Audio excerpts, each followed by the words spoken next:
Hi friends, তোমরা সবাই কেমন আছো? আমি ভালো আছি।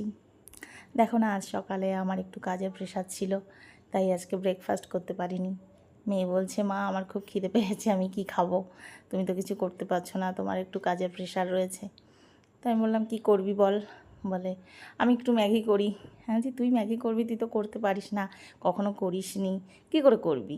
তো বলছে, না আমি ভিডিও দেখেছি কীভাবে ম্যাগি করতে হয়, আমি একটু করে নিই। হ্যাঁ, দেখি না কী হয়। তা আমি ভাবলাম, ঠিক আছে, তুই যখন করতেই চাইছিস তাহলে কর। একটু শেখাও তো ভালো না, শিখতেও তো হবে, সব কিছু একটু একটু শিখে রাখা ভালো, কখন দরকার লেগে যায় না। তো যাই হোক, মেয়ে মোটামুটি ম্যাগি করলো, আমাকেও বললো, মা একটু খাও, খেয়ে দেখো কেমন হয়েছে। আমি টেস্ট করলাম, দেখলাম ভালোই হয়েছে, খারাপ হয়নি। মেয়েও খেলো, ভালো লাগলো। তাই আজকের মেয়ের রান্নাটা আর কি তোমাদের সাথে শেয়ার করলাম। তো আবার কখনো কিছু করলে অবশ্যই শেয়ার করব। তো বাই, টাটা, ভালো থেকো সবাই।